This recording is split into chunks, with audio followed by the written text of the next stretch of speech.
Yêu cái đẹp biết làm mình đẹp, chỉ yêu tay mình chỉ không mềm yêu. Tham hồng hay làm nhân ái vì tha. Thế giới này một nửa chỉ em ta, hãy tự hào làm sao và đi tới. Phụ nữ Việt Nam trong thời đại mới, tự tin tự trọng trung hậu đáng ca. Phụ nữ Việt Nam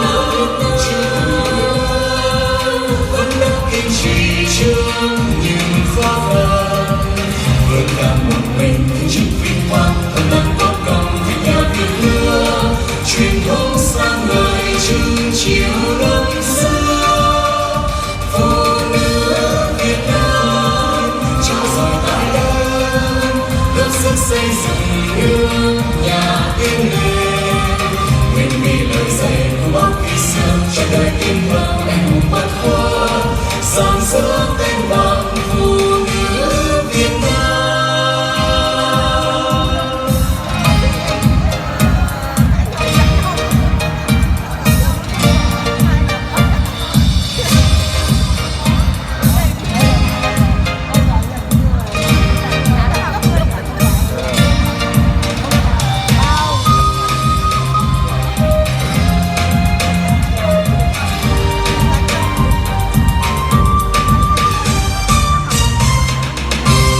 Cất lời ca về phụ nữ Việt Nam trong thời kỳ hiện đại dần thân vang xưa.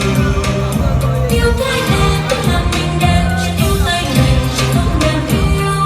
Tham hồng hay làm nhân ái vì tha. Thế giới này một nửa chỉ em ta, hãy tự hào làm sao và đi tới. Phụ nữ Việt Nam trong thời đại mới, tự tin tự trọng trung hậu đáng ca. Phụ nữ Việt Nam chưa từng lùi bước, vẫn đang kiên trì trước những khó khăn, vượt cả một mình những chức vinh quang, thầm lặng tốt công vì nhà Việt nữa, truyền thống sáng ngời chừng chiều đông xưa. Phụ nữ Việt Nam cho giỏi tài đức, góp sức xây dựng nước nhà yên lên. Nguyện vì lời dạy của bác khi xưa cho đời tin vâng anh hùng bất khuất, sáng giữa tên bạn phụ nữ Việt Nam.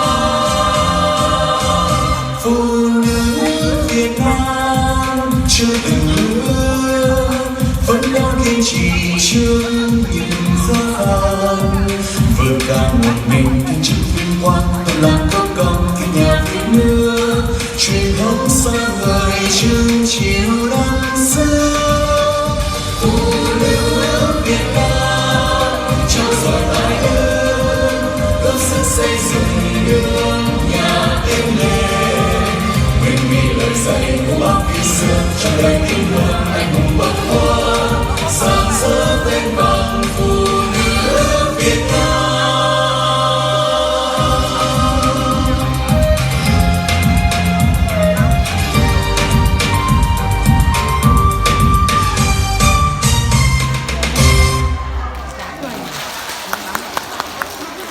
Xin được cảm ơn và chúc mừng tiết mục múa hát về phụ nữ Việt Nam đến từ câu lạc bộ văn nghệ tổ dân phố số 6. Và tiếp theo chương trình